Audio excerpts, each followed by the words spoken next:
मालूम होते? क्या सभी प्रश्न व्यर्थ हैं? प्रश्न भी व्यर्थ हैं, उत्तर भी व्यर्थ हैं। होना है निष्प्रश्न, पहुंचना है ऐसी जगह जहां ना प्रश्न बचे ना उत्तर बचे, क्योंकि प्रश्न भी विचार है और उत्तर भी विचार है। होना है शून्य, होना है निशब्द। वहां ना कोई प्रश्न उठेगा ना कोई विचार उठेगा, न कोई उत्तर पे पकड़ रह जाएगी। ऐसी दशा में ही साक्षात्कार होता है। इसलिए समाधि ना तो हिंदू होती, ना मुसलमान होती, ना ईसाई होती। विचार हिंदू होते हैं, ईसाई होते हैं, मुसलमान होते हैं, हजार ढंग के होते हैं। विचार सब ढंग ढंग के होते हैं। समाधि का तो एक ही रंग होता है, शून्यता। हिंदू भी चुप हो जाएगा तो वहीं पहुंच जाएगा जहां मुसलमान चुप होकर पहुंचेगा। स्त्री चुप होगी तो वहीं पहुंच जाएगी जहां पुरुष चुप होकर पहुंचेगा। लेकिन अगर बोलेंगे तो भेद पड़ जाएंगे, तो भिन्नता आ जाएगी। अच्छा ही होता है कि तुम्हें दिखाई पड़ जाता है कि सारे प्रश्न व्यर्थ हैं, फिर भी उठते हैं। प्रश्न ऐसे ही मन में लगते हैं जैसे पत्ते वृक्षों में लगते हैं। मन का स्वभाव है प्रश्न करना। मन प्रश्नों के सहारे जिंदा रहता है। मन को उत्तर में उत्सुकता नहीं है, ख्याल रखना, ध्यान रखना। मन को उत्तर से कुछ लेना ही नहीं। मन तो उत्तर से भी नए 10 प्रश्न खड़े करने को उत्सुक है, इसलिए उत्तर भी मांगता है। एक प्रश्न पूछता है, उत्तर मिले, उत्तर में से 10 नए प्रश्न खड़े कर देता है। पूछेगा, परमात्मा ने बनाया जगत को? सच में परमात्मा ने जगत को बनाया? और ऐसा लगता है कि बड़ी श्रद्धा से, बड़ी निष्ठा से पूछ रहा है। कहो कि हां परमात्मा ने जगत को बनाया, और 10 प्रश्न खड़े हो जाते हैं। क्यों बनाया? फिर ऐसा ही क्यों बनाया? फिर इतना दुख क्यों बनाया? ये कैसा अन्याय हो रहा है? फिर कोई गरीब और अमीर क्यों बनाया? फिर कोई सुखी और दुखी, और कोई सोने की चम्मच मुंह में लेकर पैदा हो रहा है, और कोई दाने दाने को मुहताज है। फिर ऐसा क्यों किया? फिर पाप क्यों बनाया जगत में? फिर आदमी को ऐसा क्यों बनाया कि वो पाप कर सके? फिर उसे पुण्य ही करने की क्षमता क्यों ना दी? अब उठना शुरू हुआ, अब कोई अंत नहीं होगा।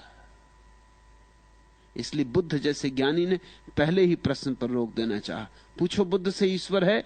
बुद्ध कहते हैं ये प्रश्न किसी काम का नहीं। इससे न निर्वाण होगा, न समाधि लगेगी, न शांति मिलेगी। इससे तुम्हारे चित्त की चिकित्सा नहीं हो सकती। इसे हटाओ, ये किसी काम का नहीं। बुद्ध जानते कि इसका उत्तर दिया कि तुम 10 प्रश्न ले आओगे। प्रश्नों की संतति बढ़ती ही चली जाती। प्रश्न मन उठाता क्यों है? यह असली प्रश्न से बचने की तरकीब है। असली प्रश्न तो एक है, मैं कौन? मगर वो मन नहीं उठाता। वो कहता है संसार क्या है, संसार में दुख क्यों है, संसार को किसने बनाया, क्यों बनाया, अंत क्या है, लक्ष्य क्या है। 1000 प्रश्न उठाता है, एक प्रश्न नहीं उठाता कि मैं कौन। महर्षि रमन के पास जब भी कोई जाता था, कोई भी प्रश्न लेके जाए, वो कहते छोड़ो, ये असली प्रश्न पूछो। लोगों की समझ में ही ना आता कि असली प्रश्न क्या है, तो लोग पूछते आप ही बता दें असली प्रश्न क्या। तो वो तो एक ही प्रश्न था असली, मैं कौन। तो लोग कहते चलो यही पूछते हैं कि मैं कौन हूं। तो वो कहते मुझसे मत पूछो, असली प्रश्न दूसरे से नहीं पूछा जा सकता। आंखें बंद करो, दोहराओ भीतर कि मैं कौन। झूठे प्रश्न दूसरे से पूछे जा सकते, झूठे ही हैं, किसी से भी पूछ लिए। असली प्रश्न तो अपने से ही पूछा जा सकता है, अपने ही अंतरतम में। गुंजाना होता है, अपने ही भीतर और भीतर और भीतर खोदते जाना होता है। एक सवाल है कि क्या ख्याल है सच और क्या झूठ है वास्तव। एक और सवाल है कि क्या बवाल है बर्दाश्त करना और क्या चोट पहुंचाना, खत्म करना है बवालों को। एक और सवाल है कि पहले और दूसरे सवालों में से कौन सा है पहला। क्या ये दोनों ही सवाल न पहले हैं न दूसरे? ये सवाल ही नहीं, हमारी कमजोरी है, हमारी बेईमानी है, हमारी चोरी है। किस बात की चोरी? हम असली सवाल को छिपा रहे हैं धुआं उठा के। हजार सवालों का जाल खड़ा करके हम असली सवाल को भुला रहे हैं। हम अपने को उलझा रखना चाहते ताकि असली सवाल न पूछना पड़े। असली सवाल पीड़ादायी है, भाले की तरह चुभेगा छाती में जब पूछोगे मैं कौन। क्योंकि तुमने तो मान ही लिया है कि तुम्हें पता है।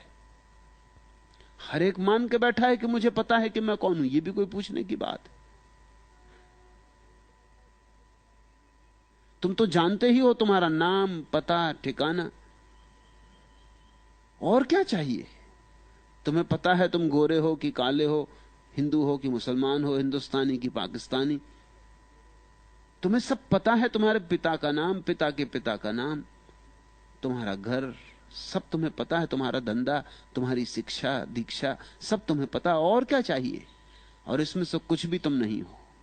ना तो तुम्हारी शिक्षा तुम हो, ना तुम्हारी दीक्षा तुम हो, ना तुम्हारी संस्कृति, ना तुम्हारी सभ्यता, ना तुम्हारा समाज। तुम इस सब से अतीत हो, इस सब के पार हो। तुम शुद्ध चैतन्य हो, तुम सच्चिदानंद हो। उसे किसी विशेषण में बांधा नहीं जा सकता।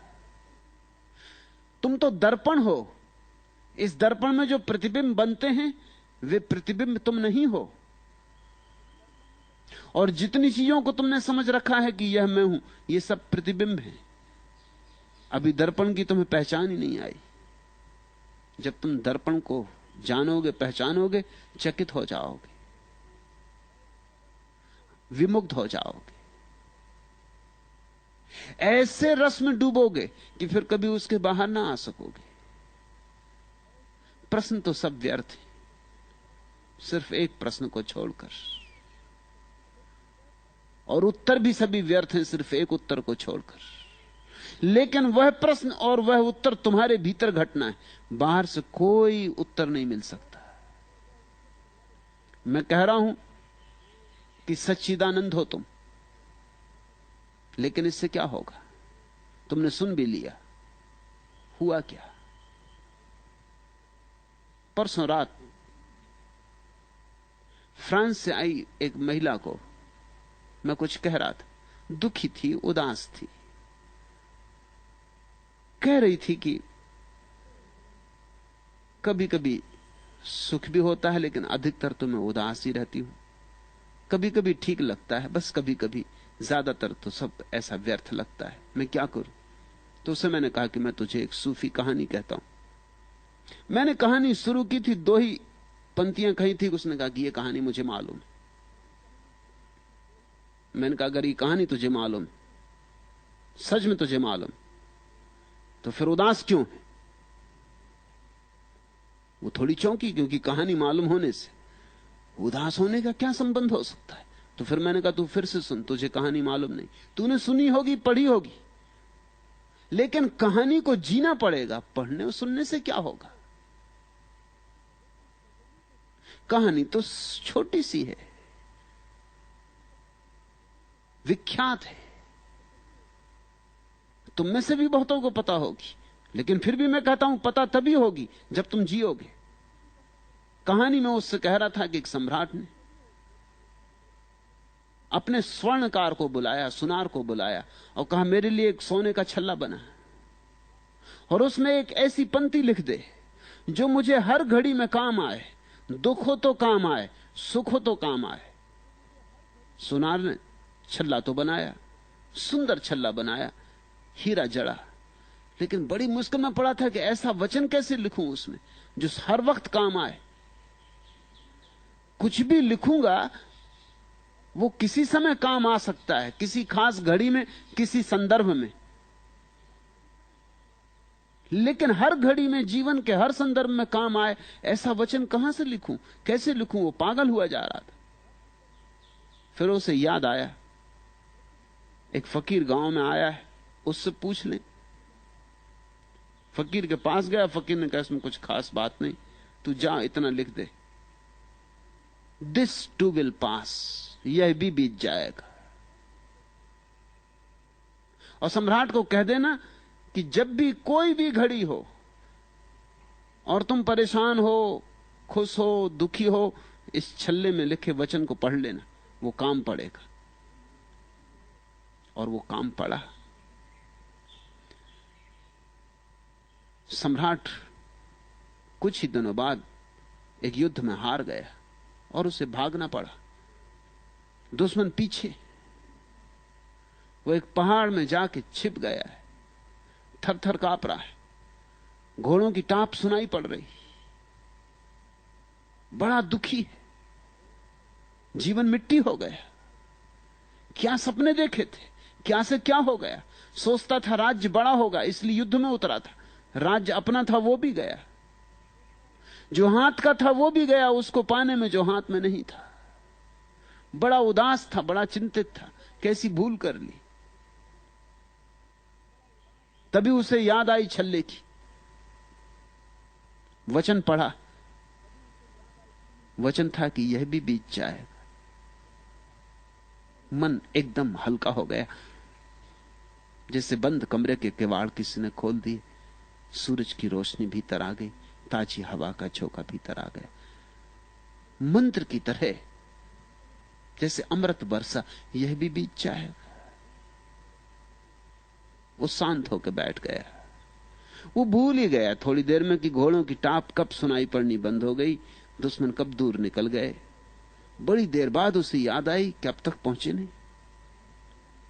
और 3 दिन बाद उसकी फौजें फिर इकट्ठी हो गईं, उन्होंने फिर हमला किया, वो जीत गया, वापस अपनी राजधानी विजेता की तरह लौटा।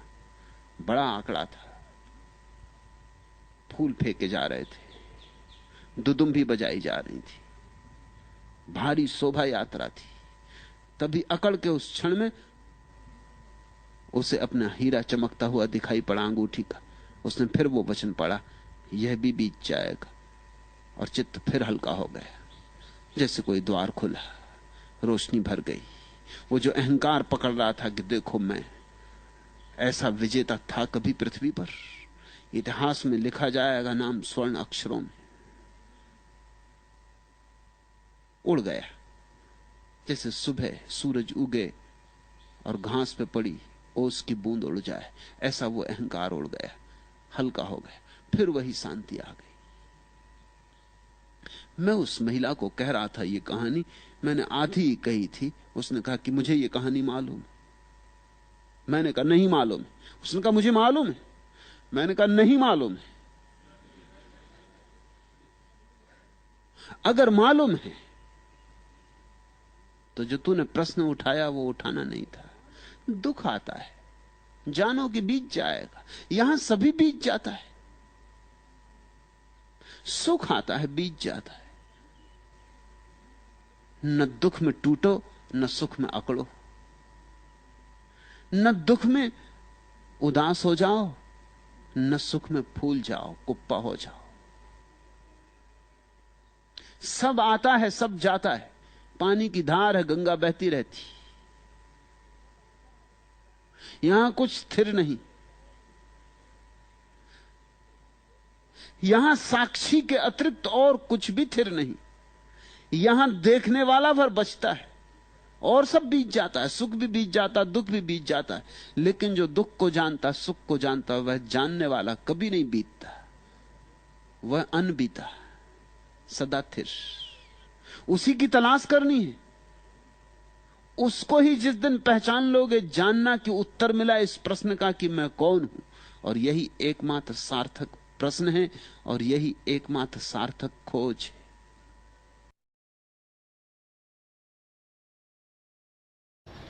जीवन की सारी समस्या इस एक बात में ही छिपी है कि जब तुम हल कर सकते हो तब तुम हल नहीं करते। जब बात को रोक देना आसान था तब तुम बढ़ाए चले जाते हो, और जब बात सीमा के बाहर निकल जाती तब तुम्हें होश आता है। जब कुछ भी नहीं किया जा सकता तब तुम जागते हो। जब कुछ किया जा सकता था तब तुम आलस्य में पड़े विश्राम करते रहे। तब हजार समस्याएं इकट्ठी होती